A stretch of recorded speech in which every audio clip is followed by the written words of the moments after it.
नमस्कार। एक बार फिर हाजिर हूं मैं भारत का बजट पर चर्चा के लिए। आज संसद में वित्त मंत्री निर्मला सीतारमण ने जो बजट पेश किया है वो ऐसा लगता है कि काफ़ी छोटा बजट लोगों को लगता है। बड़े बड़े 3-3 घंटे के बजट हमने सुने हैं। वो इसलिए कि उस बजट में जो एंग्जाइटी का पॉइंट था वो एंग्जाइटी का पॉइंट अब खत्म सा हो गया, एलिमिनेट हो गया बजट से। हम लोग बजट आम आदमी से देखता था इनकम टैक्स स्लैब में क्या बदलाव होगा, टैक्स बढ़ा, छूट बढ़ी, घटी, क्या हुआ। एक तो एंग्जाइटी, इस बात की जिज्ञासा होती थी। दूसरी जिज्ञासा ये होती थी कि सिगरेट महंगी, पेट्रोल सस्ता, ये महंगा, ये सब हेडलाइंस होती थी, अखबार की और चैनलों की भी हेडलाइंस होती थी। तो लोग इसलिए देखते थे क्या महंगा हो गया, क्या सस्ता हो गया, फ्रिज सस्ते हो गए, कूलर महंगे हो गए, ये वो। तो जब से जीएसटी आई है, जीएसटी काउंसिल के पास ये अधिकार है कि वो जीएसटी घटाए बढ़ाए।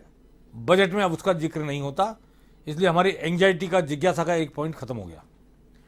और टैक्स स्लैब में कोई बदलाव नहीं किया कोरोना का नाम लेकर वित्त मंत्री ने, तो हमारी एंग्जाइटी का, जिज्ञासा का दूसरा पॉइंट भी समाप्त हो गया। लेकिन जीएसटी को लेकर, इनकम टैक्स को लेकर बहुत सारी बातें कही गई है, बहुत सारी चीजें बदली गई हैं। और कॉर्पोरेट टैक्स को लेकर, कॉर्पोरेट लॉ को लेकर जो 2013 में बना था, उसके लेके भी कई तरह की रियायतें दी गई हैं। तो मैं आज इस सत्र में बात करना चाहता हूं दो टैक्स विशेषज्ञों से। एक जीएसटी के विशेषज्ञ हमारे साथ में रवि गुप्ता जी। रवि गुप्ता जी, आपका बहुत स्वागत है। धन्यवाद सर, नमस्कार।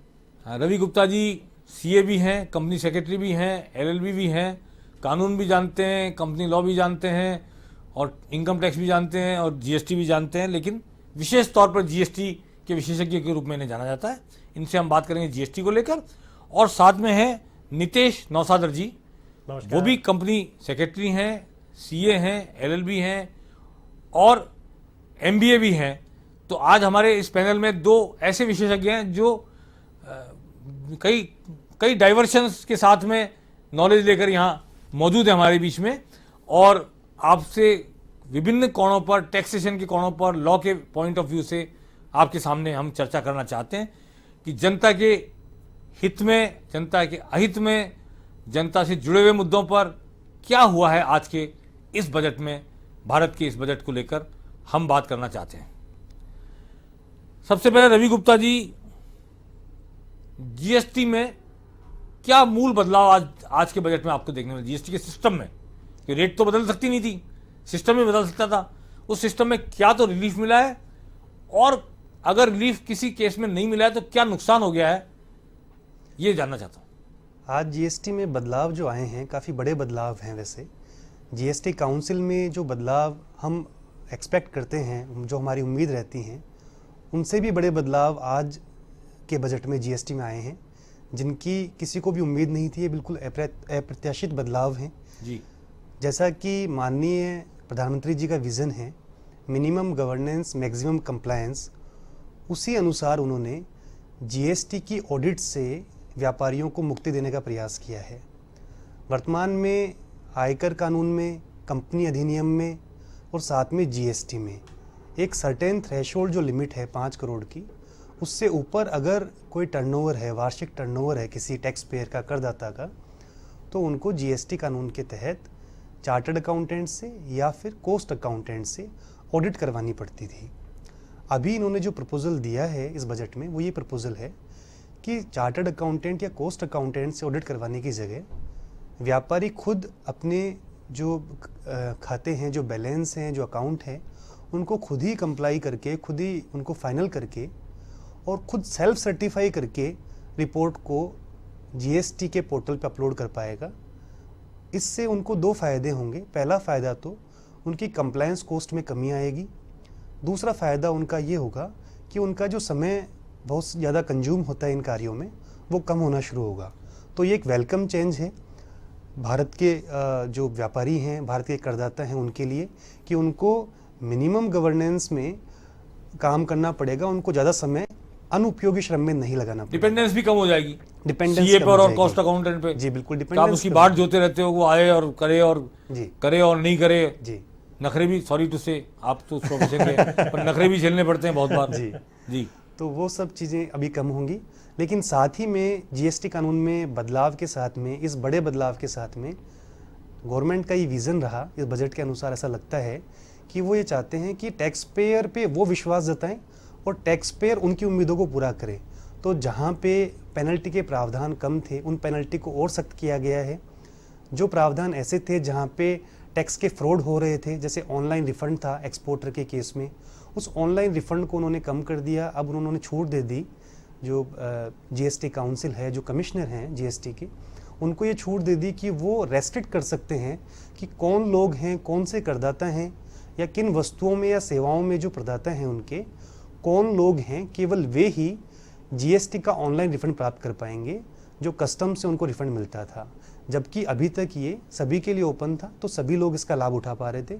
बट फिर से उनको, क्योंकि पिछले जो समय निकला, जो पिछले 3-4 साल निकले, उनमें जो गलतियां हुई उनको देख के, उन फ्रॉड्स को देख के गवर्नमेंट ने शायद ये कदम उठाया है कि उन्होंने फिर से एक बार इंस्पेक्टर राज के तौर पे या फिर डिपार्टमेंट की चेक के तौर पे फिर से बहुत लिमिटेड दायरा कर दिया इसका, और केवल कुछ ही लोग हैं जो ऑनलाइन रिफंड का बिना टैक्स ऑफिसर से कॉन्टैक्ट किए फ़ायदा ले पाएंगे अब। तो इससे साफ ये झलकता है कि गवर्नमेंट का ये विज़न है कि कंप्लायंस कम से कम हो, लेकिन जो कंप्लायंस हो वो पूरी तरीके से करदाता पूरी करे और उन पे पूरा खरा उतरे, कोई तरह की बेईमानी नहीं हो और बिल्कुल साफ सुथरा बिजनेस करें। जी, लेकिन ये जीएसटी में रेट तो नहीं बदली जा सकती है, तो मैंने मान लिया जी, पर अपीलीय प्रावधान में भी कुछ परिवर्तन हुआ है। जी बिल्कुल आपने, और अपील करने में भी जो शर्त लगी हुई थी जी सेवा कर में, जैसे 7.5% की थी पहले जब सेवा कर हुआ करता था, जी जी सर, अब शायद एक बार कोई ऑर्डर पास हो गया तो अपील करने में आपको शायद ज़्यादा पैसा जमा कराना पड़ेगा, ऐसा मुझे लगता है। क्या? बिल्कुल सर, आपने बहुत ही रेलेवेंट पॉइंट ये आपने बताया, बात की इस बारे में। पहले ये एक बहुत ही एडवर्स एक डिसीजन है काउंसिल का, बजट में जो इन्होंने दिया है, जो बजट आज का आया है, इसमें जो प्रपोजल है बहुत ही विरुद्ध है टैक्स पेयर की ये डिसीजन। अब अगर कोई टैक्स पेयर के अगेंस्ट पे डिमांड कंफर्म कर दी जाती है टैक्स अथॉरिटीज़ के द्वारा, तो उसे अपील करने के लिए 25% टैक्स का जमा कराना पड़ेगा, तभी वो डिमांड का 25%, जो डिमांड कर दी गई है, जी जी टैक्स का। अगर टैक्स, इंटरेस्ट और पेनल्टी तीनों है तो केवल टैक्स का 25%, अगर केवल पेनल्टी है तो पेनल्टी का 25%, अगर तीनों साथ हैं तो भी केवल टैक्स का ही 25%। तो वो जो शर्त है ये बहुत ही कोएरेसिव शर्त है, बहुत ही एक अनजस्टिफाइड लगती है कि अगर आपको न्याय पाने के लिए भी 25% का जमा करा के आप एलिजिबल होंगे अगले फोरम पे अपील करने के लिए, तो ये कदम एक बहुत कड़ा कदम है। मेरे को लगता है, मेरी पर्सनल जो राय है या जो प्रोफेशनल्स या करदाता सोचते हैं उनके लिए ये एक गलत कदम है, मुझे ऐसा लगता है। क्योंकि आपको लड़ने के लिए अगर कोई फर्स्ट अथॉरिटी ने कोई गलत डिसीजन दे दिया तो आपको लड़ने के लिए 25% जमा कराना पड़ेगा, तो इतना फंड अरेंज करना ये बहुत ही गलत कदम मुझे लगता है। और वो अगर मान लो आपके ऊपर जो टैक्स लगाया गया वो इलीगल साबित हो गया जी, तो इस 25% पे ब्याज मिलेगा क्या? ब्याज मिलेगा, लेकिन गवर्नमेंट की जो नीति है वो ये है कि गवर्नमेंट ब्याज तो 6% देती है केवल, और अगर हम लेट करते हैं कोई टैक्स को 18% लेती है, तो 18% 24% तक ब्याज देती है। जी जी। जबकि हमको केवल 6% की दर से ब्याज मिलेगा, और उसमें भी ब्याज जो टैक्स का पैसा रिफंड होगा वो अपने आप नहीं होगा, उसके लिए फिर आपको कंसल्टेंट की मदद लेनी पड़ेगी या फिर खुद आपको अप्लाई करना पड़ेगा। तो उसके लिए भी आपको जो कंप्लायंस है, जो कार्रवाई है वो करनी पड़ेगी। इससे जीएसटी के जो कमिश्नर्स या जो अथॉरिटीज हैं उनकी स्वेच्छाचारिता को प्रोत्साहन नहीं मिलेगा कि हमने तो इम्पोज कर दी, अब तेरे को करना है तो जमा करा 25% लड़ ले केस। जी सर, ये हरेसमेंट एक तरह से, ये बिल्कुल प्लान्ड हरेसमेंट एक तरीका हो गया इसके लिए, क्योंकि अगर टैक्स अथॉरिटीज़ को संतुष्ट नहीं किया जाता है तो वो, और कोई भी तरीके से अगर उन बायस्ड हैं, वो कोई भी कारण है, अगर वो टैक्स पेयर के अगेंस्ट में डिसीजन पास कर देते हैं तो टैक्स पेयर के लिए बहुत मुश्किल हो जाएगी। तो ये एक तरीके से स्वेच्छाचारिता को बढ़ावा देगा, ऑटोक्रेटिक वापस से एक जो सिस्टम खत्म करने की बात चल रही थी उसको बढ़ावा मिलेगा इससे। जो पार्टी हमेशा इंस्पेक्टर राज खत्म करने की बात करती थी जब विपक्ष में थी, जी, उससे भी लग रहा है कि शायद सरकार चलाने के लिए इसमें इंस्पेक्टर राज होना जरूरी है, और वो भी धीरे धीरे करके जो खुला एटमॉस्फेयर थोड़ा क्रिएट किया था उसको वापस बंद करने की तरफ बढ़ रही है। जी, मैं इस बारे में दो बातें कहूँगा। इसमें सरकार का तो ये बात सही है कि बजट से ऐसा लगता है कि वो इंस्पेक्टर राज को फिर से बढ़ावा दे रही है, लेकिन साथ ही में ये भी हमको स्वीकार करना पड़ेगा कि पिछले जब से जीएसटी लागू हुआ है तो 3.5 साल के पीरियड में 4 साल जो होने जा रहे हैं इस साल, उसको करदाताओं ने भी बहुत टैक्स चोरी की है, क्योंकि ये कानून में कई बार सर्च वगैरह में साबित हो चुका है कि बहुत रिफंड्स जो हैं वो गलत लिए गए हैं, गलत इनवॉइस के बेस पे लिए हुए हैं। तो ये बात दोनों तरीके से देखी जानी चाहिए, दोनों एंगल से हम देखें तो एक ज़रूरी कदम भी था कि वो कुछ चेक लगाते, लेकिन वो चेक इस तरीके से लगाए गए जो इसका मकसद था वही ख़त्म कर दिया गया। 25% पेनल्टी के साथ में इन्होंने अब जो क्रेडिट लेने की हमारी क्षमता थी या क्रेडिट लेने की हमारा जो राइट था उसको भी उन्होंने वापस से थोड़ा और कड़ा कर दिया। अगर हम जो बायर है, जो भी सेवा का ख़रीदार है या फिर सामान का ख़रीदार है, वो जो टैक्स चुकाता है सप्लायर को, वो गवर्नमेंट के बिहाफ पे टैक्स चुकाता है सप्लायर को। गवर्नमेंट ने उनको ऑथोराइज़ कर रखा है कि आप हमारे बिहाफ पे टैक्स कलेक्ट कर सकते हो। उसके बाद में सप्लायर टैक्स जमा कराता है गवर्नमेंट के खाते में। लेकिन इस कानून में जो आज बदलाव आया है वो ये बदलाव है, प्रस्तावित जो बदलाव है कि सामने वाला जो सप्लायर है वो टैक्स जब तक जमा नहीं करा देता है और साथ में रिटर्न में ये शो नहीं कर देता है कि मैंने इस पार्टी को माल बेचा है, तब तक खरीदार क्रेडिट नहीं ले पाएगा। तो इसका मतलब ये हो गया कि गवर्नमेंट ने उनको ऑथोराइज़ किया है टैक्स पे करने के लिए, हमने उनको पे कर दिया, उसके बावजूद अगर सप्लायर ने टैक्स जमा नहीं कराई, रिटर्न दाखिल नहीं की, तो हमको क्रेडिट नहीं मिल पाएगा। तो ये बिल्कुल एक तरह से तो ये तो एक तरह से ऐसा हुआ कि मैंने टैक्स भी चुका दिया, आपने मुझे इनपुट का राइट भी दे रखा है, अधिकार भी रखा है, पर उस अधिकार के लिए मैं उस व्यक्ति पर आश्रित हूँ जी, जो मेरा सप्लायर है जी, जो मुझे सर्विस प्रोवाइड कर रहा है जी, और वो अगर नादानी करता है या टैक्स चोरी करता है या जमा नहीं कराता है तो मेरे को इनपुट नहीं मिला, सजा मैं भुगतूंगा जी। बिल्कुल, उसके किए की सजा मैं भुगतूंगा। बिल्कुल, आप बिल्कुल सही फरमा रहे हैं। ऐसा ही हो गया सर कि हमें डिपेंडेंट रहना पड़ेगा उस सप्लायर पे। अगर हम बाहर गए कहीं आउट ऑफ राजस्थान या कहीं भी और स्टेशन से माल खरीदा, हम जानते नहीं हैं उनको, तो हम खरीदने के बाद में भी चिंतित रहेंगे कि सामने जो सप्लायर है उन्होंने टैक्स जमा कराया नहीं किया, रिटर्न फाइल किया नहीं की, तो एक एक्स्ट्रा काम हमारा बढ़ गया और सज़ा हमको भुगतनी पड़ेगी अगर सप्लायर टैक्स जमा नहीं कराता है। तो गवर्नमेंट ने अपने हाथ इसमें खींच लिए कि आप सारी रेस्पॉन्सिबिलिटी बायर पे डाल दी, व्यापारी पे डाल दी, वही टैक्स जमा कराए, वही पूरे कानूनों का पालन करे और सप्लायर को भी वही पुश करे कि वो रिटर्न फाइल करे और टैक्स जमा कराए। और नहीं करे सप्लायर ऐसा तो टैक्स हमको क्रेडिट नहीं मिलेगी और वो पूरा जो हमने टैक्स दिया है वो दोबारा हमसे ब्याज सहित पेनल्टी सहित वसूला जाएगा। ये तो जुल्म है मेरे ख्याल से, बिल्कुल अन्याय है।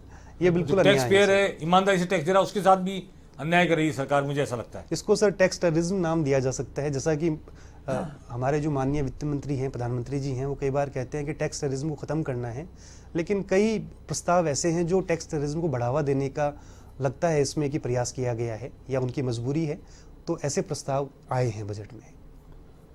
तो ये हम बात कर रहे थे रवि गुप्ता जी से, जीएसटी में आज के बजट में क्या प्रावधान किए गए, क्या सिस्टम में बदलाव किया गया, उनके क्या फ़ायदे हैं टैक्स पेयर को, व्यापारी को, और क्या नुकसान है, किन बातों को आप वेलकम किया जा सकता है, किन बातों से हमारी दुविधा या हमारी मुसीबत मुश्किलें बढ़ी हैं। बहुत ही बेबाक शब्दों में आपने सारी बात कही।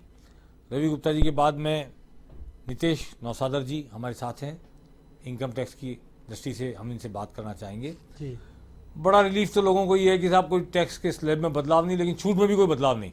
जो छूट पहले थी वो वैसी की वैसी एज इट इज कर रखी है सर। केवल 75 साल से अधिक उम्र के, क्योंकि आज़ादी को 75 साल हो रहे हैं। बीजेपी का ये वो ऐसे कड़ी से कड़ी मिलाती है बीजेपी बातों में, ठीक है ना, तो वो कड़ी से कड़ी मिलाती है। वो कड़ी से कड़ी मिलाने में उन्होंने ये किया है कि 75 साल आज़ादी को हो गए, तो जिनकी उम्र 75 साल है, यानी जो उस वक्त पैदा हुए जब आज़ादी मिली या आज़ादी के मिलने से पहले गुलामी के वक्त पैदा हुए, उन बुजुर्गों को अब शायद रिटर्न नहीं भरना पड़ेगा। और अगर सिर्फ पेंशन और ब्याज की इनकम है तो शायद टैक्स भी नहीं भरना पड़ेगा, ऐसा कुछ मैं जो अगर पेंशन और इंटरेस्ट की इनकम है तो उनको आईटीआर फाइल करने की रिक्वायरमेंट नहीं है। हाँ। अगर उनकी और कोई इनकम है इसके अलावा तो उनको भी आईटीआर फाइल करने की जरूरत है। मतलब इसमें भी है कि उन्होंने क्लोज लगाया है, ये कंप्लीट उनको एग्जम्पशन नहीं है कि उनको आईटीआर फाइल करने की रिक्वायरमेंट ही नहीं है कि कोई पर्सन अगर उसका तो एक रीजन हो सकता है। बहुत सारे लोग 75 साल की उम्र में भी अपनी कंपनियों में एमडी बने होते हैं, चेयरमैन बने होते हैं जी, लाखों रुपए की तनख्वाह उठाए होते हैं, बिरला हैं, टाटा हैं, और उसे 90 साल की उम्र तक वो बने होते हैं और उनको इनकम होती है। तो वो जिस 75 साल से उम्र के जिस व्यक्ति को जो 10,000 रुपये की पेंशन, 5,000 रुपये कहीं से ब्याज ले रहा है अपने पीएफ की राशि जमा करा के, उस 15,000 20,000 रुपये महीने कमाने वाले को सुविधा है को सुविधा उसको सभी नहीं लोगों को नहीं है। दी जो बिजनेस कर रहा है 90 साल की उम्र में भी, 80 साल की, इसके नाम पर बिजनेस हो रहा है, जी। वो कमा रहा है, उसको तो आईटीआर भरनी पड़ेगी, टैक्स भी भरना पड़ेगा मेरे ख्याल या से। किसी के कैपिटल गेन हुआ है, जैसे मान लो किसी ने अगर प्रॉपर्टी सेल की है, कोई जी। शेयर्स का ट्रांसफर किया है, तो उनके लिए कोई एग्जम्पशन नहीं है। उनको एज इट इज जैसे पहले वो आईटीआर फाइल करते थे वही रूल्स एप्लीकेबल रहेंगे और उनको इस साल भी आईटीआर फाइल करनी रहेगी। Other than pension, other than interest, कोई तीसरी इनकम आपके पास है, जी, चाहे वो 2 रुपए है, चाहे 2 करोड़ रुपए है, हाँ। आपकी उम्र 75 साल से ऊपर है तो भी आपको आईटीआर भरनी फाइल पड़ेगी, करनी टैक्स पड़ेगी। बनता है तो चुकाना पड़ेगा। बिल्कुल सर। जी। और इनकम टैक्स में आपको क्या लगता है कि क्या बदलाव हुआ है सिस्टम में? इनकम टैक्स में सर इस बार काफ़ी चेंजेस किए हैं, बट वो चेंजेस नहीं हुए जिनकी लोगों को एक्सपेक्टेशन थी। इस बार कोविड के रिजल्ट्स ऐसे रहे कि बिजनेस भी बहुत डाउन रहा है और एक कॉमन मैन की भी इनकम बहुत इन्फ्लुएंस हुई है इससे। तो एक लोग एक्सपेक्ट कर रहे थे कि हमारी टैक्स की जो रेट्स हैं उसमें कुछ चेंजेज आएगा, या एटीसी के जो डिडक्शंस लेते हैं लोग, या मेडिक्लेम का जो बेनिफिट है वो हमें उसकी पूरी छूट मिलेगी। आज गवर्नमेंट ने मेडिक्लेम के प्रीमियम की भी पूरी छूट नहीं दे रखी। और एटीसी के जो इन्वेस्टमेंट करते हैं जिसमें LIC, PPF, NSC, Sukanya Samriddhi, 5 years के FDR, tax saving mutual funds वगैरह आते हैं, तो उनकी लिमिट भी अब प्रेजेंट कंटेक्स्ट में बहुत कम हो गई। अभी भी उनकी लिमिट 1,50,000 चल रही है। लोगों को एक एक्सपेक्टेशन थी कि हो सकता है इस बार उसको 2 लाख या 2,50,000 तक कर दें, बट गवर्नमेंट ने उसको कोई चेंजेस नहीं किया, जिससे लोगों को बहुत निराशा हुई है। लोगों को पूरी उम्मीद थी कि इस बार शायद कुछ ऐसा होगा कि हमें टैक्स कम पे करना पड़ेगा, बट ऐसा कुछ भी नहीं हुआ। रेट्स बढ़ा ही नहीं तो उसको डिक्रीज़ भी नहीं किया। लोगों को था कि हो सकता है कि इस बार कुछ अगर टैक्स की रेट्स कम होती हैं तो हमें कुछ बेनिफिट मिलेगा, टैक्स का पैसा जो है वो हमारी एक सेविंग के रूप में हम उसको यूज कर सकते हैं, बट ऐसा गवर्नमेंट ने कुछ भी नहीं किया। कुछ वेलकम स्टेप इन्होंने लिए हैं, जैसे पहले 6 ईयर्स तक उनको अपने डॉक्यूमेंट्स मेंटेन करने की रिक्वायरमेंट थी। 6 ईयर्स तक असेसमेंट रीओपन किया जा सकता था। इंडिविजुअल के केस में या कंपनियों के केस में भी? ये है 6 साल इंडिविजुअल वाला? कंपनी सभी के लिए एप्लीकेबल था सर। और उसमें पहले भी ये था कि अगर सीवियर मैटर है तो उसमें 10 ईयर्स की लिमिट थी, अदर देन सीवियर मैटर्स में 6 ईयर्स की लिमिट थी। उसको 3 साल कर दिया। तो अभी सीवियस मैटर्स में तो एज इट इज रखा है उन्होंने, 10 ईयर्स रखा है, बट नॉर्मल जो केसेस थे जिसमें 6 ईयर्स की लिमिट थी उसको 3 ईयर्स कर दिया। उससे बेनिफिट ये हुआ कि 6 ईयर्स के रिकॉर्ड मेंटेन करना, और अगर 6 साल बाद कोई टैक्स अथॉरिटीज़ आपसे पूछती है कि उस साल आपके ट्रांजेक्शन हुए थे उसका जस्टिफिकेशन दो, या उनकी मेरे को सारे बिल प्रेजेंट करो, या उनके रिगार्डिंग कुछ क्वेरीज करता है, तो एक नॉर्मल मैन भूल चुका होता है अपने बिजनेस में कि 6 साल पहले क्या ट्रांजेक्शन मैंने किए थे, और बहुत सारे बिजनेस भी क्लोज हो जाते हैं जिनसे उसने बिल लिए थे। हो सकता है वो पार्टियाँ भी एग्जिस्ट नहीं कर रही, हो सकता है कि वो पर्सन ही एग्जिस्ट नहीं कर रहा हो। तो बहुत हार्डशिप थी एसएससी के लिए। और जो बड़ी कंपनियां थी उनके बहुत बल्क में डॉक्यूमेंट्स होते हैं, तो एक उनको लिए एक अलग प्रीमाइसेस चाहिए रहता था कि इतना प्रीमाइसेस वो रखो कि 6 साल गवर्नमेंट वाला कभी भी आ सकता है। हाँ। और इससे बहुत हरेसमेंट भी होता था, क्योंकि अथॉरिटीज़ को भी पता था कि इस जगह ये लूप होल है बिजनेसमैन की, इतने पुराने मैटर्स में वो एक्सप्लेन नहीं कर पाएगा, प्रॉपर रिप्लाई भी नहीं दे पाएगा, जो डॉक्यूमेंट्स हम मांग सकते हैं वो प्रोवाइड नहीं कर पाएगा। तो कहीं ना कहीं उसका एक एडवर्स इफेक्ट होता था, टैक्स पेयर का हरेसमेंट होता था। उसके लिए कई बार उसको टैक्स अथॉरिटीज़ को किसी न किसी तरह से सेटिस्फाई भी करना रहता था। तो वो चीज़ गवर्नमेंट ने बहुत अच्छा स्टेप लिया है कि इससे एक बिज़नेस को जो प्रमोट करने की टेंडेंसी गवर्नमेंट कह रही है उसको डेफिनेटली उसको बढ़ावा मिलेगा। लोग बिज़नेस के लिए प्रमोट होंगे, सर्विसेज के लिए एक जो चार्म रहता था कि हम गवर्नमेंट सर्विस कर लें एक बार और फिर हमारी लाइफ सेफ हो जाएगी, और बिज़नेस करने से लोग डरते थे। तो ऐसे अगर स्टेप्स लिए जाएंगे तो डेफिनेटली इंडिया में बिज़नेस का कॉन्सेप्ट बढ़ेगा। मैं ये कहना चाहता हूँ, इसमें जो सीवियर आपने शब्द इस्तेमाल किया था, जी सर, उसमें भी उन्होंने कुछ चेंज किया। एक तो ये कि एक फाइनेंशियल ईयर में 50 लाख से अधिक की आमदनी छुपाई हो, जी, एक तो ये मेरे ख्याल से क्लॉज लगाया। दूसरा, उसमें भी 10 साल तक के मामले रीओपन करने का फैसला प्रिंसिपल चीफ कमिश्नर, जी, यानी चीफ कमिश्नर में प्रिंसिपल चीफ कमिश्नर के स्तर पर हो सकता है। इसमें उससे सर नीचे ऐसा अधिकारी किया नहीं है कर कि अगर 50 लाख से ऊपर की अगर काउंसिलमेंट का एविडेंस है, एविडेंस है, कंक्लूसिव प्रूफ है, कंक्लूसिव प्रूफ है, ऐसा नहीं कि उनका एक उनकी थिंकिंग है या कहीं सुनी बात से नहीं, डाउट है, हाँ। डाउट के बेस पे वो रीओपन नहीं कर सकते। कॉन्क्रीट एविडेंस चाहिए इसके लिए। अगर एविडेंस है तो भी principal chief commissioner of income tax की प्रायर अप्रूवल से ही वो मैटर रीओपन हो सकता है। और उसमें भी मैटर ऐसा नहीं है कि कुछ अमाउंट का हो तो वो ओपन कर सकते हैं। 50 लाख की कंसीलमेंट का कॉन्क्रीट एविडेंस होना चाहिए। 50 लाख की इनकम के कंसीलमेंट का, 50 लाख का इनकम का, टैक्स का नहीं? नो सर, इनकम का जी। 50 लाख की आमदनी आपने छुपा ली एक फाइनेंशियल ईयर में जी, और उसकी कंक्लूसिव एविडेंस है इनकम टैक्स डिपार्टमेंट के पास, तो principal chief commissioner of income tax के प्रायर आदेश के बाद आपका केस 10 साल की अवधि में रीओपन हो सकता है। अदरवाइज 3 साल की अवधि से ज्यादा के कागज आपको रखने की जरूरत नहीं। 3 साल की अवधि के केस ही रीओपन हो पाएंगे, बिल्कुल। चाहे वो 1 रुपए का है चाहे 1 करोड़ रुपए का है, लेकिन 3 साल तक तो आपको रखनी पड़ेगा। अभी तक ये अवधि 6 साल थी, 3 साल घटा दी गई। ये एक राहत मोटे तौर पर मानी जा सकती है। और भारत के बजट में आज जो टैक्सेशन संबंधी प्रावधान किए हैं, आज हम 2 कर विशेषज्ञों के साथ हैं जो जीएसटी, इनकम टैक्स और कंपनी लॉ से संबंधित बातें हमारे सामने स्पष्ट कर रहे हैं। जीएसटी पर रवि गुप्ता जी से हमने बातचीत की। रवि गुप्ता जी, जो जीएसटी का बकाया चुकाने की बात होती है और उसमें डिफॉल्टर हो जाते हैं लोग, लेट जमा कराते हैं, उन पर ब्याज लगता है, उसमें कोई परिवर्तन हुआ है क्या? जी बिल्कुल, बहुत बड़ा कदम इन्होंने एक स्टेप जो है लिया है इस बजट में। आपने बहुत रिलेवेंट पॉइंट या बहुत इंपॉर्टेंट पॉइंट था इस बजट का, जिस बारे में चर्चा चालू किया ये पॉइंट। इसमें देश भर में बहुत सारे नोटिस इश्यूज हुए और बहुत सारे टैक्स पेयर्स को बहुत प्रॉब्लम का सामना करना पड़ा, क्योंकि जो ग्रॉस लायबिलिटी थी, जीएसटी में मैं एक ब्रीफ करता हूँ आपको कि किस तरीके से टैक्स जमा कराया जाता है। अगर हमने जो आउटपुट लायबिलिटी हमारी होती है, जो माल हम या सेवा बेचते हैं, उस पर जो टैक्स बनता है, और जो हमने माल या सेवा पे कर चुकाया है, उसको घटा उसी माल पर, उसी के कच्चे माल पर या जी उसी सेवा से जो कुछ प्रोड्यूस कर रहे हैं उसके लिए इनपुट में जी, तो उसको नेट ऑफ करके फिर टैक्स जमा कराया जाता है। जी जी।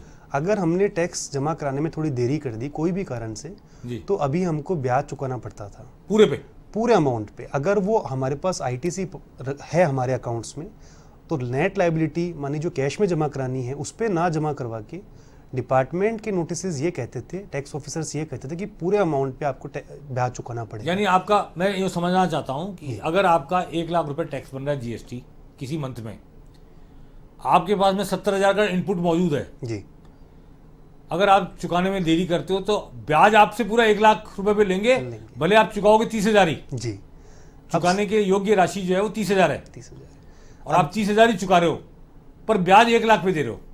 अब जो नया सिस्टम जो लागू किया गया, वो मैं समझता हूं दर्शकों को स्पष्ट हो जाएगा कि इन दैट केस आपका जो इनपुट है, उस इनपुट को घटा के जो पेएबल लायबिलिटी बन रही है जी, वास्तविक चुकाने योग्य कर बन रहा है, राशि बन रही है जी, उस पर ही ब्याज लिया जाएगा। उससे भी ब्याज लिया जाएगा। और ये प्रावधान बजट में आ गया है, एक्ट का पार्ट बन जाएगा ये। जैसे ही ये बजट अप्रूव हो जाता है, फाइनेंस जो अपने प्रेसिडेंट हैं उनकी एसेंट मिल जाती है, उसके बाद में प्रावधान अगर बन जाता है, तो जो बहुत सारे नोटिसेज इशू हो रखे हैं, अपील्स चल रही हैं, जो प्रॉब्लम्स हो रही है टैक्स पेयर्स को, या डिपार्टमेंट का भी बहुत सारा समय लग रहा है, वो सब ख़त्म हो जाएगा और बहुत सारे टैक्स पेयर्स को राहत मिलेगी, लिटिगेशन कम होगा। तो एक बड़ा कदम है कि इन्होंने बजट में ये चीज़ दी है, कोई सर्कुलर नोटिफिकेशन के माध्यम से जारी ना करके इन्होंने एक्ट का पार्ट बना दिया इसको, तो कहीं कोई एम्बिग्यूटी नहीं रहेगी। कोई ऑफिसर अगर चाहता भी है, ये चाहते भी हैं कोई जो टैक्स अथॉरिटीज़ हैं कि किसी एसएससी को परेशान किया जाए या कोई भी कारण से उनका कोई दूसरा व्यू बनता है, वो दूसरा व्यू नहीं आ पाएगा, क्योंकि बिल्कुल स्पष्ट शब्दों में ये बजट में सम्मिलित हो जाएगा। नहीं, लेकिन मैं एक टर्म होती है रिट्रोस्पेक्टिव इफेक्ट, जी जी, भूतकालीन प्रभाव जी, तो क्या ये प्रावधान 2021-22 में ही लागू होगा या उससे पहले की जो क्रिएट की गई है ब्याज की लायबिलिटीज उन पर भी लागू हो जाएगा? जी, ये इसमें अभी बजट का जो प्रस्ताव है इसमें क्लियर नहीं है, लेकिन मांग जो सारे ट्रेड एसोसिएशंस कर रहे हैं वो रेट्रोस्पेक्टिव इफेक्ट से कर रहे हैं, और ये एक जायज़ मांग है। देखते हैं कि जब फाइनल बजट अप्रूव होता है, एक्ट बनता है ये, तो क्या उसमें निकल के सामने आता है। वो तो जो पैसा आपको लेना ही नहीं था मुझसे, उस पर कैसे ब्याज ले लोगे आप? उस पर कैसे ब्याज ले लेंगे? वो पैसा तो मैं नीचे देके आ रहा हूँ ना पहले दूसरे वाले व्यक्ति को जिससे मैंने इनपुट लिया है, जी, तो उसको मैं दे चुका, वो आपके बिहाफ पर ही दिया है, उसने लिया है, तो बिल्कुल, तो वो तो मैंने आपकी एजेंसी को दे दिया, आपको नहीं दिया। एजेंसी जब मुझे आपको देना ही नहीं है, मैं दे के भी आ चुका हूँ नीचे किसी को जिससे इनपुट है, तो मैं अपनी तरफ से पैसा दे ही चुका हूँ ना, तो उसमें ब्याज पैसा भी दूं और उसमें ब्याज भी दूं। सर ने जो फरमाया, इसी बात का समर्थन कई माननीय उच्च न्यायालय कर चुके हैं, और उन्होंने ये आदेश दिए हैं कि इस पे ब्याज पूरे अमाउंट पे नहीं लिया जा सकता, क्योंकि जैसा हमने अगर पहले ही पैसा दे दिया तो उस पे वापस से ब्याज कैसे लिया जा सकता है। लेकिन फिर भी डिमांड कंफर्म हो रही थी, और अगर किसी एसएससी का रजिस्ट्रेशन कैंसिल हो जाता था और वापस से उसको रजिस्ट्रेशन चालू करवाना पड़ता था, तो पूरा ब्याज ग्रोस अमाउंट पे जमा कराने के बाद ही रजिस्ट्रेशन उसका चालू किया जा रहा था।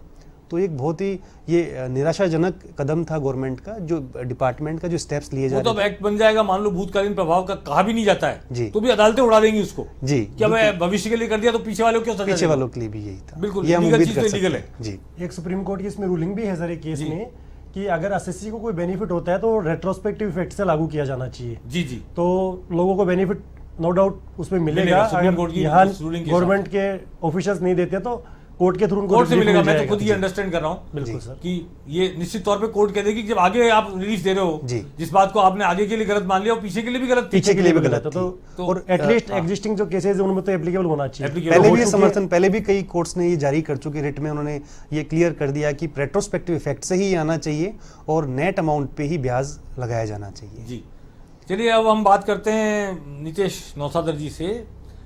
नीतीश जी, इनकम टैक्स के मामले में वो 75 साल वाली बात तो एक छोटी सी छूट थी, मैंने जी। जिक्र कर लिया, लेकिन और भी कई सारी बातें हुई हैं, तो उन पर प्रकाश डालें पहले, तो आप फिर अपन डिस्कशन करेंगे। और कुछ चेंजेस इसमें इनकम टैक्स में इस बार ये किए हैं कि गवर्नमेंट का अनडाउटलेटली इनकम टैक्स में करप्शन को कम करने का एक विलफुल स्ट्रॉन्ग इनका स्टेप उद्देश्य है, स्टेप। एक स्टैंड है इनका कि इनकम टैक्स में करप्शन कम होना चाहिए। और गवर्नमेंट के बिहाफ पे जब last time finance minister honourable Sitharaman ji अभी एक प्रेस कॉन्फ्रेंस की थी, उसमें इस वर्ड को उन्होंने बहुत बार रिपीट किया था कि करप्शन या हरेसमेंट, इस वर्ड को बहुत बार रिपीट किया था। तो वो भी कहीं ना कहीं मानती थी कि टैक्स अथॉरिटीज़ से लोग परेशान हैं, कहीं ना कहीं इस डिपार्टमेंट में करप्शन है। तो एक उन्होंने स्टेप लिया था कि फेसलेस मीन्स कि न टैक्स ऑफिसर्स एसएससी को जान पाएंगे, न एसएससी टैक्स ऑफिसर को जान पाएगा, न एसएससी को पता होगा कि मेरी स्क्रूटनी या मेरा असेसमेंट कौन कर रहा है, और वाइसा वर्सा यही चीज़ टैक्स ऑफिसर्स पे भी पता एप्लीकेबल नहीं होगी मैं किसकी स्क्रूटनी कर रहा कि हूँ। वो किसकी स्क्रूटनी कर रहे हैं। जी, तो ये स्टार्टिंग में इन्होंने एक बिगिनिंग में असेसमेंट पे इन्होंने एप्लीकेबल किया था इस प्रोविजन को, उसके बाद उन्होंने अपील में लास्ट बजट में इन्होंने इसको एप्लीकेबल कर दिया, और इस बजट में इसको आईटीएटी पे भी लागू कर दिया। मतलब आईटीएटी में भी जो भी हियरिंग्स होंगी वो सारी फेसलेस होंगी। अगर कहीं पर्सनल इंटरवेंशन की रिक्वायरमेंट है तो वो ओनली वीडियो कॉन्फ्रेंसिंग के थ्रू होगी। पर्सनल उसमें हियरिंग उसको बुला के नहीं की जा सकती, वीडियो कॉन्फ्रेंसिंग के मतलब थ्रू वो कर सकते अंदर दी टेबल जो देने लेने की बात होती थी, वो सारी बंद हो जाएगी। आमने सामने मिल गए और टेबल के नीचे कुछ दे दिया, उसकी संभावनाएं, आशंकाएं जो भी कहा जाए, जी। वो खत्म करने की कोशिश की जा रही वो है। पूरी कोशिश की गई है। ये सर इसके हम- अलावा एक और स्टेप इन्होंने लिया है कि स्मॉल टैक्स पेयर्स के लिए एक डिस्प्यूट रिजोल्यूशन कमेटी फॉर्म करने का प्रपोज किया है कि अगर किसी की इनकम 50 लाख से कम है और डिस्प्यूटेड इनकम, कोई भी जहां असेसमेंट होता है या कोई मैटर डिपार्टमेंट के साथ लिटिगेशन में चलता है, उसमें डिस्प्यूटेड अगर इनकम 10 लाख से बिलो है तो उसके लिए एक डिस्प्यूट रिजोल्यूशन कमेटी फॉर्म हो जाए, ताकि बहुत ज़्यादा लिटिगेशन क्रिएट नहीं हो और वो कमेटी उसको मैटर को आपसी समझाइश से या जिसमें लेकिन तरीके से दोनों वो- बातें होनी चाहिए जी 50 लाख तक की आमदनी हो उसकी, बिल्कुल। और डिस्प्यूटेड इनकम 10 लाख से कम हो। अगर डिस्प्यूटेड इनकम 10 लाख से ज्यादा है जी तो भी ये मैटर फिर कमेटी में नहीं जा पाएगा, कमेटी में रेफर नहीं हो पाएगा। और अगर 50 लाख से आमदनी ज्यादा है, डिस्प्यूटेड इनकम भले 10 लाख से कम है, हाँ। पर आमदनी 50 लाख से ज्यादा है, दोनों कंडीशन सेटिस्फाई होनी तो चाहिए, भी कमेटी को नहीं तो जाएगा। फिर कमेटी को जी, नहीं जी, जाएगा। जी। दोनों हम चीजें हम स्मॉल टैक्स GST पेयर्स के लिए कर रहे हैं इस जीएसटी में भी बेसिकली। उम्मीद करते हैं कि ऐसे प्रावधान जो हैं, क्योंकि फेसलेस इनकम टैक्स में तो आईटीटी तक हो गया, बट जीएसटी में तो अभी फेसलेस जो बेसिक स्टेप है, फर्स्ट स्टेज है, वहाँ पे भी अभी फेसलेस नहीं है और टैक्स अथॉरिटीज के सामने करदाता को जाना पड़ता है, उनको एक्सप्लेन करना नया पड़ता है। प्रोविजन, नया एक्ट है, 2-4 साल ही हुए हैं अभी तो। जी। एक बजट और इतने बड़े देश और टैक्सेशन के सिस्टम में 4 साल कोई बड़ी उम्र नहीं होती। जी, हो सकता है इसमें भी लेकिन धीरे-धीरे एक दिन आएगा implement ऐसा, कर दें। बिल्कुल एक दिन आएगा ऐसा, वीडियो कॉन्फ्रेंसिंग से होगा, फिर धीरे धीरे करके फेसलेस ही हो जाएगा। ये सर एक ईज ऑफ डूइंग बिजनेस में हाँ, एक बहुत बिल्कुल बड़ा करना कदम पड़ेगा, होगा। वो करना पड़ेगा एक दिन। कुछ और स्टेप्स इन्होंने लिए हैं कि एनआरआई के लिए भी एक अच्छा स्टेप है कि अगर कोई इंडिया का सिटीजन है, नॉन रेजिडेंट इंडियन है, तो अगर किसी दूसरी कंट्री में भी वो कोई इनकम अर्न करता है, उसका यहाँ भी वो टैक्स पे करता है, तो कुछ कंट्रीज़ के साथ इंडिया की ट्रीटी हो रखी है, संधि हो रखी है, उसमें डबल टैक्सेशन अवॉइडेंस एग्रीमेंट है कि अगर यहाँ कोई टैक्स पे कर दिया तो उसका क्रेडिट उनको उस देश दूसरी में कंट्री जाएगा। में मिल जाता है, उस देश में मिल जाता है। तो वहाँ फाइनेंशियल ईयर्स में कई जगह चेंजेस हैं। यहाँ 1 अप्रैल टू 31 मार्च फाइनेंशियल ईयर है, कई जगह कैलेंडर ईयर को फाइनेंशियल ईयर मानते हैं। तो बहुत बार एनआरआई को डिफिकल्टी फेस करनी पड़ती थी और उनको पूरा क्रेडिट वगैरह नहीं मिल पाता था। तो उसके लिए भी रूल्स को लिबरलाइज करने का प्रपोज किया इस बजट में कि उनको ऐसी हर्डल्स का फेस नहीं करना पड़े और उनको जो टैक्स इंडिया में पे कर दिया उसकी उनको पूरी क्रेडिट मिले। इससे एनआरआई को भी बेनिफिट होगा। कुछ हो सकता है वो इंडिया में इन्वेस्टमेंट अगर करते हैं, प्लान करते हैं, तो उसका जो टैक्स यहाँ पे करते हैं उसका उनको पूरी क्रेडिट मिल जाए तो इंडिया का बिजनेस डेवलप होगा और एनआरआई में इंडिया का फेथ भी डेवलप होगा। जी जी। इसके अलावा एक ऑडिट में बड़ा प्रोविजन किया है लास्ट ईयर, टैक्स ऑडिट में इन्होंने बड़ा प्रोविजन किया है कि लास्ट ईयर इन्होंने क्लोज डाला था कि अगर टोटल रिसीट, बिजनेस में टोटल रिसीट और टोटल पेमेंट्स अगर अदर देन कैश 5% तक हैं, 5% से बिलो हैं, मतलब कैश में ट्रांजैक्शन 5% तक हैं अगर, तो उनकी टैक्स ऑडिट की लिमिट 1 करोड़ की बजाय 5 करोड़ होगी। 5 करोड़ टर्नओवर? 5 करोड़ टर्नओवर होगी। टर्नओवर में आना और जाना दोनों मिलाया जाता है या टर्नओवर में ओनली सेल्स आती है सर? सेल्स आती है, या इनकमिंग नहीं आती जी, परचेज नहीं आती, ओनली सेल्स आती है। बट अगर रिसीट और पेमेंट ये दोनों पे एप्लीकेबल होगा, वो 5% तक है अगर कैश में, तो उनकी ऑडिट की लिमिट 5% से बढ़ा दी जी, तो फिर ये पेमेंट 5% से कम है, फिर ये क्लोज, ये लागू नहीं होगा। ये बेनिफिट नहीं मिल पाएगा उनको। तो लास्ट बजट में इसको 1 करोड़ से 5 करोड़ किया था। मींस नॉर्मल टैक्स ऑडिट की लिमिट जो है वो 1 करोड़ है। इस क्लोज के अंडर में कोई आता है तो उसकी 5 करोड़ हो जाएगी। इस बार उसको 10 करोड़ कर दिया, मतलब 10 करोड़ तक उसको टैक्स ऑडिट कराने की रिक्वायरमेंट नहीं रहेगी। जिसका टर्नओवर 10 करोड़ है कंपनी का जी, और उसका कैश में लेन देन टोटल टर्नओवर का 5% है जी, आना और जाना मिला के, जी, पैसे का आना और जाना मिला के 5% है उसके टर्नओवर का, या तो उसको 10 करोड़ तक टैक्स ऑडिट में छूट देती है। 10 करोड़ तक एक बात और ऐड करना चाहूंगा, डिजिटल पेमेंट का जो बढ़ावा देने का उद्देश्य है सरकार, 1500 करोड़ रुपए उसके प्रोविजन भी रखा है, 1500 करोड़ का उसका 1500 प्रावधान भी है। किया है, अलग से प्रोविजन किया है। और ये तो सारे ये पूरा उसी के उद्देश्य measures उनका यही है कि जो डिजिटल पेमेंट करेगा उसको गवर्नमेंट कई तरीके से रियायतें दे रही है, उससे इंसेंटिव भी क्या दे हो, रही टैक्स की है। चोरी नहीं हो पाएगी, टैक्स की चोरी ऑन नहीं हो रिकॉर्ड पाएगी। पेमेंट हो रहा है ना। जी बिल्कुल, सारी चीजें ऑन रिकॉर्ड आ जाएंगी, इसीलिए कैशलेस को बढ़ावा दे रही है जी, गवर्नमेंट। और ये प्रोविजन भी इसीलिए है कि न कैश में रिसीट करें और न पेमेंट करें। The और ये तो businesses- ऐसे पकड़ा है था आदमी कि लोग अब पानी का बिल भी पेटीएम से जमा करा रहे हैं, बिजली का बिल भी। अब ये तो पहले अकाउंट फॉर होती नहीं थी टैक्स, इनकम टैक्स में। ये सारी चीजें अब आ जाएंगी। अब आप जब पेटीएम से जमा कराने लगोगे तो पेटीएम वाला सारी रिपोर्ट देगा कि आपने कितना पैसा कहाँ जमा कराया है, तो फिर आपको बताना ही पड़ेगा कि इतना पैसा कहाँ से आया है, और जब कहाँ से आया बताओगे तो इनकम टैक्स। करदाता के लिए फायदा ये है सर कि जो खर्चे उनके रिकॉर्ड नहीं होते थे या वो प्रूव नहीं कर पाते थे, अब वो बैंक के थ्रू या डिजिटल पेमेंट के डिजिटल माध्यम से वो पेमेंट कर रहे हैं, तो उनका खर्चा भी वो क्लेम कर पाएंगे, तो उनको टैक्स में बचत होगी। गवर्नमेंट को भी सारी उसकी ट्रेसिंग हो जाती है, इंफॉर्मेशन भी हो जाती है जी हाँ। वो उनके लिए नुकसान है जो 2 नंबर की आमदनी के जी। से लेजर प्लेजर करते रहते थे, वो डिमोटिवेट होंगे। हाँ, इसी उनको से। डिमोटिवेट उन पे सर्जिकल स्ट्राइक मोदी जी का जारी है। पहले भी उन्होंने जो पिछले बजट पेश किए उनमें भी उन्होंने कोशिश की कि जो करदाता चोरी करते हैं या इंटेंशन रखते हैं उनका, उनके अगेंस्ट में सख्त से सख्त कदम उठाए जाएं, और जो सिस्टम से बिजनेस करना चाहते हैं उनको ईज ऑफ डूइंग बिजनेस मिले, उनका हरेसमेंट नहीं हो और वो अपना बिजनेस ग्रो कर पाए। एक मैं नुसरत जी आपसे पूछना चाहता हूँ नितेश जी कि वो जी, कंपनी लॉ में कई चीज़ों में 2013 में जब कंपनी लॉ आया जी, तो बहुत सारी आपके डिफॉल्टर्स को क्रिमिनल लाइबिलिटी में झोंक दिया गया, या। खूब सारी, इस बात पे भी क्रिमिनल प्रोसिक्यूशन, उस बात पे भी प्रोसिक्यूशन।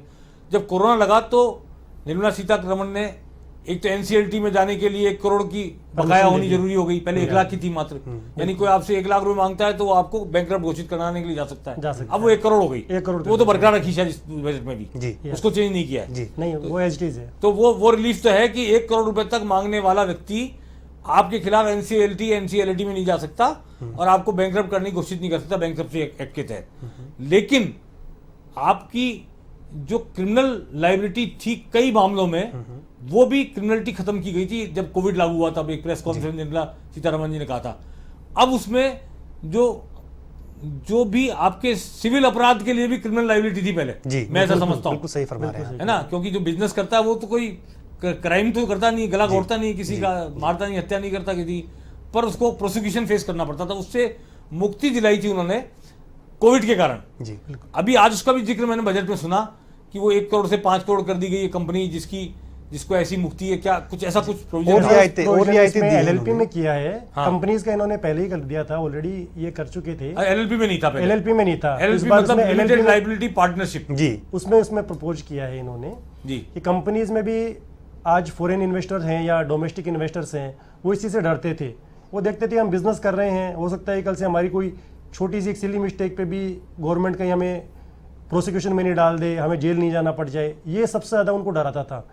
कई जगह वो सोचते थे इससे ठीक है, करप्शन भी फैलता था, इससे करप्शन भी बढ़ता था क्योंकि उनका हरासमेंट होता था। कंपनी रजिस्ट्रार के यहाँ पर जो करप्शन की बड़ी जड़ थी वो ये वो क्रिमिनलिटी वाला डर ये था। ऐसे प्रोविजंस थे। हाँ। तो उसमें उन्होंने थोड़ा सा लिबरल किया था प्रोविजंस को, बट वो प्रोविजंस एलएलपी पे उस टाइम पे एप्लीकेबल नहीं हुए थे। ये इस बजट में उन्होंने एलएलपी पे भी प्रपोज कर दिया। कंपनी अधिनियम के साथ में आयकर में भी इन्होंने बदलाव किए थे। टीडीएस से संबंधित जो इस तरह के प्रोसिक्यूशन लॉन्च होते थे उस पर भी उन्होंने रियायतें दी थी पहले। जी।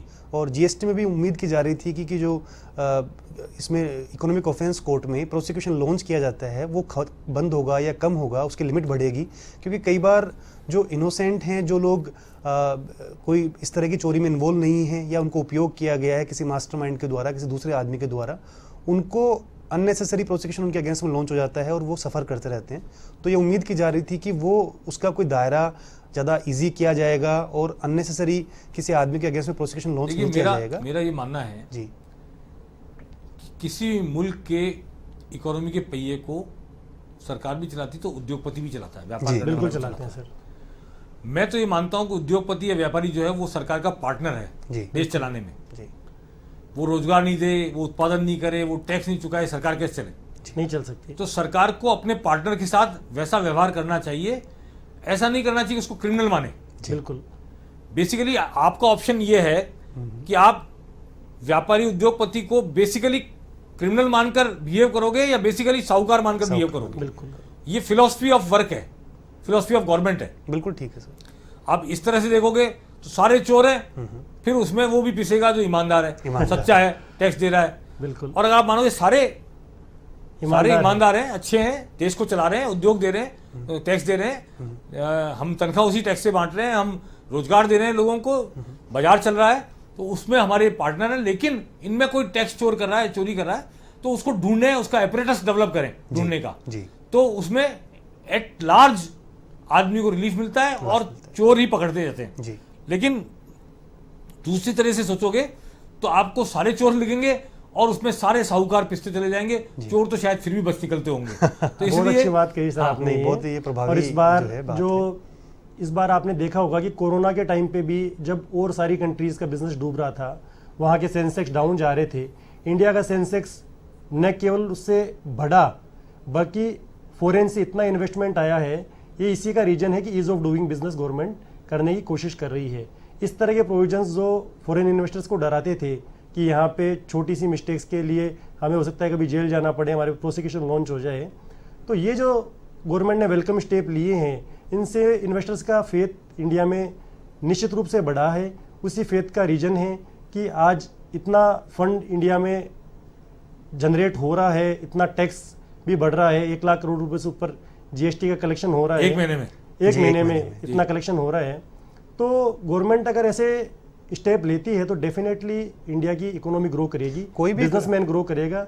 अगर बिजनेसमैन ग्रो करता है तो मैं मानता हूं कि सारे सेक्टर्स डेवलप होते हैं, क्योंकि वो एम्प्लॉयमेंट भी देता है, वो टैक्स भी देता है, वो बहुत सारी मशीनरी भी यूज करता है, बहुत सारी लैंड को भी उपयोगी बनाता है, ट्रांसपोर्टेशन भी use करता ट्रांसपोर्टेशन है। भी बढ़ता है। तो डायरेक्टली इनडायरेक्टली बहुत सारे सेक्टर्स से प्रभावित इन्फ्लुएंस होते हैं। रहते हैं बिल्कुल। और उससे इफेक्ट करता है। तो सबका विन विन सिचुएशन होती है, गवर्नमेंट को भी बेनिफिट है, बिजनेसमैन को भी बेनिफिट है। By and अगर large कोई भी गवर्नमेंट कर ज्यादा जाता है। उसमें टेररिज्म करेगी, उनको डराएगी, धमकाएगी, टैक्स लेने की बजाय छीनने की कोशिश करेगी, तो बिजनेसमैन परेशान होगा, तो गवर्नमेंट को भी कुछ नहीं मिलेगा और देश के जो एक कॉमन सिटीजन है उसका भी डेवलपमेंट कभी नहीं हो सकता। इसमें मैं एक बात कहना चाहूँगा, चाणक्य ने एक बार कहा था कि सरकार को टैक्स इस तरीके से लेना चाहिए जैसे मधुमक्खी छत्ते में से शहद को ले लेती है, नहीं, फूल में से शहद को ले लेते फूल में से फूल में शहद को शहद लेती है, को- sorry। फूल नहीं मुरझाता फूल भी फूल नहीं नहीं मुरझाता। और उसका रस निकल के शहद भी बन जाता बन जाता है। तो उस जी, तरीके से जी। सरकार को सरकार काम शहद भी करना बना ले चाहिए। और फूल भी अपनी तरह फूल भी खिलता रहे, मुरझाता खुशबू बिखेरता रहे। जी। जी, तो उस बिल्कुल सही तरीके कहा से आपने। सरकार प्रयास करे अगर,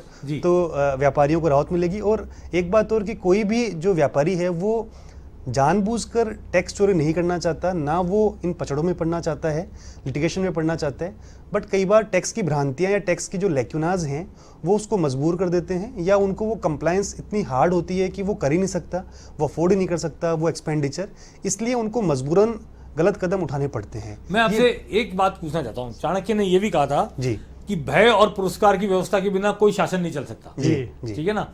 तो ये भय तो है कानून का, जी, पर पुरस्कार की कहाँ व्यवस्था है टैक्स चुकाने वाले के लिए? नहीं, पुरस्कार की पुरस्कार कोई यहाँ बिल्कुल व्यवस्था व्यवस्था नहीं नहीं है, इसीलिए यहाँ पे बहुत सारे लोग मैं तो टैक्स ये नहीं भी पे कहता करना हूँ कि चाहते हैं। रेल का डब्बा आरक्षित होना चाहिए कि इनकम टैक्स चुकाने वालों को इसमें आरक्षण मिलेगा, होना चाहिए ना? एयरपोर्ट पे भी उनको वीआईपी कोई फैसिलिटीज मिलनी कहीं कोई चाहिए, फैसिलिटी मतलब होनी बहुत चाहिए ना यहाँ टैक्स सर चुकाने वाले को। यहाँ उल्टा है, बल्कि यहाँ अगर जो टैक्स चुकाता है, सॉरी ईमानदारी से अगर कोई टैक्स चोरी नहीं करता है, उसके बच्चे की फीस भी ज्यादा लगती है। ज्यादा उसकी लगती फीस है। भी ज़्यादा लगती है, और उसको सभी जो सरकारी अधिकारी हैं, मोस्ट ऑफ द जो गवर्नेंस में जो बैठे हैं लोग, वो ये सोचते हैं कि कैसे इस आदमी से और ज़्यादा वसूल किया जाए, कि ये आदमी जो है, ये टैक्स पेयर जो है, ये टैक्स पे कर रहा है, तो कैसे इसे मैक्सिमम से मैक्सिमम वसूला जाए।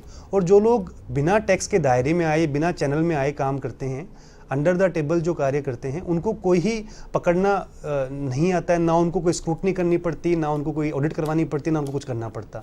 तो कोशिश ये करनी चाहिए कि जो लोग टैक्स दे रहे हैं, जो ईमानदारी से काम कर रहे हैं, उनको प्रोत्साहित किया जाए, उनके लिए और स्कीम्स आएँ उनको, ताकि सभी लोग प्रमोट हों कि हम भी टैक्स दें, हमें भी सुविधाएँ मिलेंगी। जी, एज ए चार्टर्ड अकाउंटेंट हम कई बार ये फील करते हैं, जो क्लाइंट्स हमारे कहते हैं कि हम टैक्स पे करें तो क्यों करें, माना कि गवर्नमेंट ने रेट्स बहुत ज़्यादा कर रखी हैं।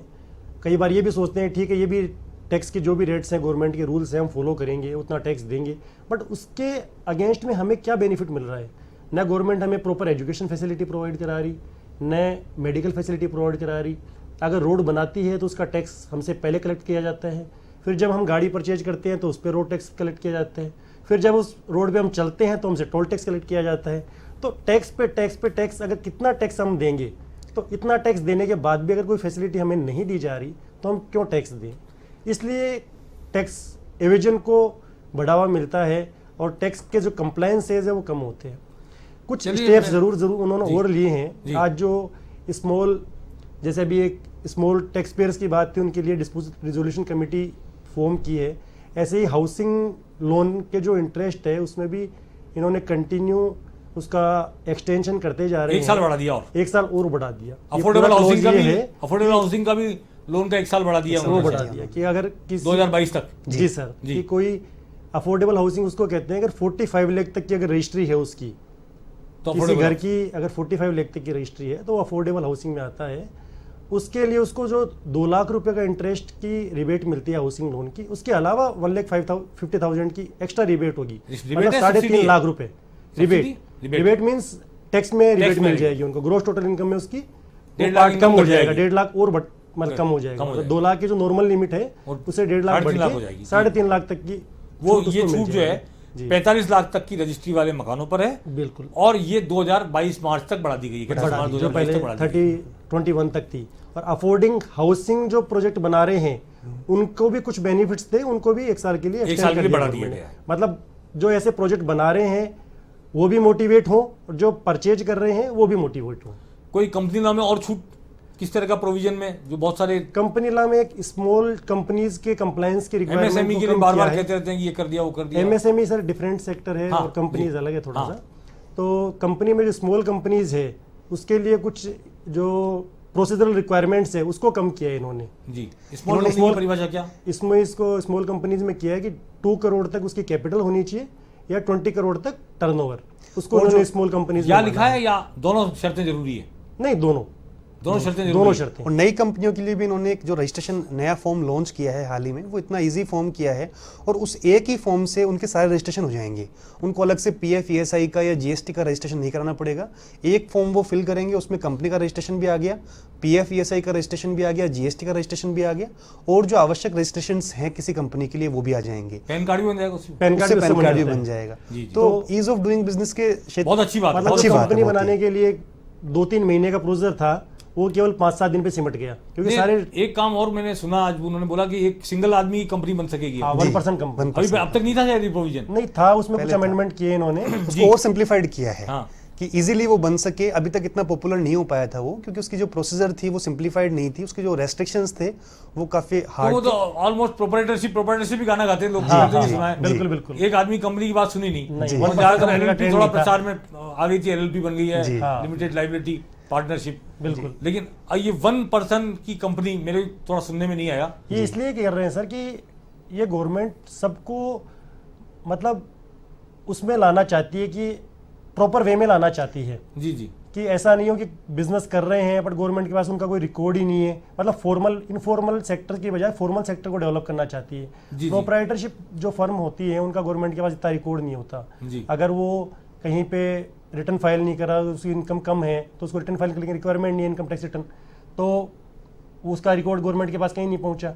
बट अगर कोई 1% कंपनी एस्टेब्लिश करता है तो फर्स्ट डे से उसका पूरा डाटा गवर्नमेंट के पास है, केंद्र सरकार के पास पूरा डाटा मिलेगा उसका। देखिए क्योंकि- मैं क्या समझ रहा हूँ कि आप बाप दादा के जमाने में पुश्तनी कारोबार करे जा रहे हो, जी 4 भाई हो गए, चारों पार्टनर बन गए, उसमें बिल्कुल प्रोप्राइटरशिप से पार्टनरशिप हो गई, तो भी सरकार के दायरे में नहीं आए आप, जी बिल्कुल एक्ट के दायरे में नहीं आए, कंपनी लॉ के दायरे में नहीं आए, जी। उसकी वजह से आप जीएसटी के दायरे में, उसकी वजह से इनकम टैक्स दायरे में कई जगह आप आने से बच जाते हो। जी। सरकार धीरे धीरे आप पर काबिज होना चाह रही है, बिल्कुल। उसके लिए आपको उस फॉर्मल सेक्टर में लाना चाह रही है, जी। जिस फॉर्मल सेक्टर में आपका जो सिस्टम है देश को चलाने का, सरकार का, जी। उस सिस्टम के एक हिस्से बन जाओ आप, जी बिल्कुल। उससे और दो खुद benefit- मर्जी से ना चला सको अपने बिजनेस को। इसमें सर जो टैक्स पेयर है उसको भी बेनिफिट है कि गवर्नमेंट कई स्कीम्स भी लॉन्च करती है। जी वो चाहती है कि एक पर्टिकुलर क्लास को उस स्कीम्स का बेनिफिट मिले, जी बट वो इनफॉर्मल सेक्टर में है इसलिए उनको वो बेनिफिट नहीं मिल पाता। जैसे एमएसएमई के बेनिफिट्स हैं वो उनको नहीं मिल पाते डायरेक्टली, क्योंकि गवर्नमेंट ने इस बार भी अभी जो कोविड के टाइम पे कुछ घोषणाएं की थी उनमें एमएसएमई को काफ़ी रिलीफ दिए थे, पर लोगों की अगर आईटीआर फाइल नहीं है, एमएसएमई का कोई रजिस्ट्रेशन नहीं है तो उनको बेनिफिट नहीं मिल सकते। मैं एक बात ये और अब मुझे याद आ गई अचानक जी कि कोरोना ने देश को जो सिखाया है, जी जनता को जो सिखाया है, कारोबारियों को जो सिखाया है, मजदूरों को जो सिखाया है, सरकार को भी काफी कुछ सिखाया। आज आपने देखा होगा, ये विषय थोड़ा सा अलग है, लेकिन जो मजदूर हैं, माइग्रेंट लेबर, बिहार के मजदूर राजस्थान में काम करे, कोई रिकॉर्ड नहीं था, जी कोई रिकॉर्ड नहीं था उनका। सॉरी, उनको कैसे पहुंचाएं बिहार, कैसे उनको रास्ते में मदद करें, कैसे उनके रेल लगाएं, उनका तो मैं इस वक्त इसका जिक्र करना चाहता हूं, वन नेशन वन राशन,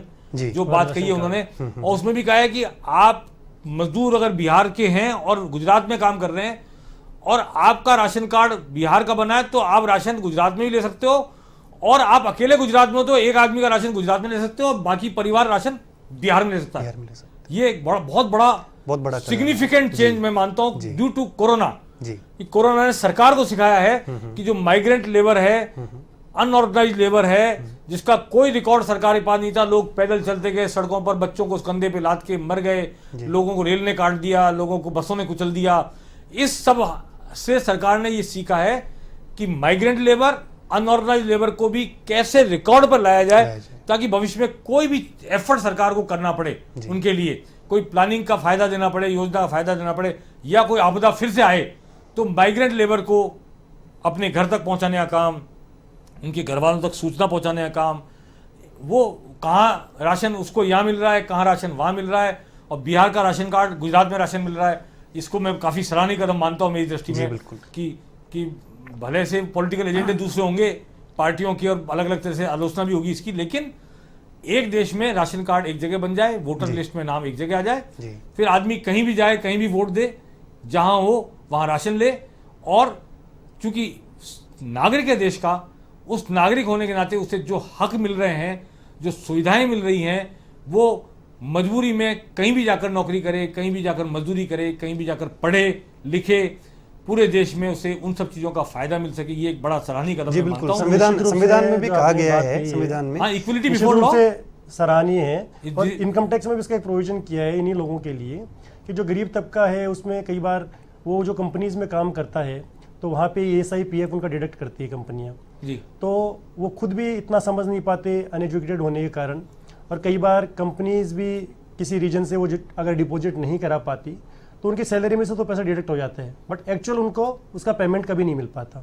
तो इस बार एक स्ट्रिक्ट प्रोविजन किया है, अभी इस बजट में प्रपोज किया है कि अगर ESI PF का कोई भी पेमेंट अगर डिले डिपॉजिट होता है तो उसके एक्सपेंडिचर का डिडक्शन उस कंपनी को नहीं मिल पाएगा। अभी भी नहीं मिलता मेरे ख्याल से। नहीं, अभी ये है कि अगर वो रिटर्न फाइलिंग की डेट तक करवा देते हैं डिपॉजिट, अच्छा, तो उनको एक तरह से बेनिफिट मिल जाता है जी, मतलब एट लास्ट उनको वो सैंक्शन हो जाता है, डिडक्शन अलाउ हो जाता है।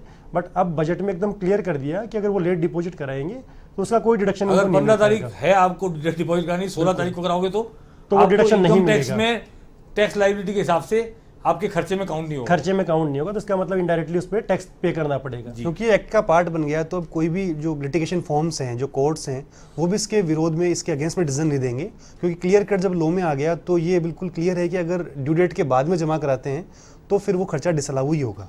चलिए, बहुत सारगर्भित बातचीत आपसे हुई। आज भारत का जो बजट प्रस्तुत हुआ संसद में, इस बजट में जीएसटी को लेकर, इनकम टैक्स को लेकर, कॉरपोरेट लॉ को लेकर, कंपनी लॉ को लेकर क्या क्या बदलाव किए गए, क्या क्या प्रस्ताव पेश किए गए, उससे किसको क्या फायदा होगा, किसको क्या नुकसान होगा, इस पर भी हमने चर्चा की। तस्वीर के दोनों पहलू हमने देखे और कुछ ऐसे मुद्दे हैं जिनमें टैक्स पेयर को थोड़ा रिलीफ मिला है, कुछ ऐसे मुद्दे भी हैं जिनमें टैक्स पेयर का गला फंसाने की कोशिश की गई है। और इन सब पर संसद में चर्चा होगी, संसद में बहस होगी। हमारे सांसद क्या तर्क देते हैं, पॉलिटिकल पार्टीज क्या स्टैंड लेती हैं।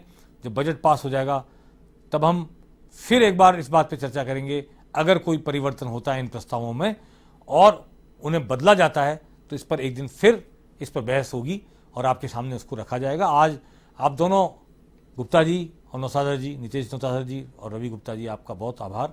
आप आए, A1 टीवी के दर्शकों से मुखातिब हुए, इतने तकनीकी विषयों को आपने इतनी सरलता से लोगों को समझाया और हर आदमी को ये पता लग सके कि उसके लिए क्या नहीं, उसको फ़ायदा कैसे नहीं। बहुत धन्यवाद।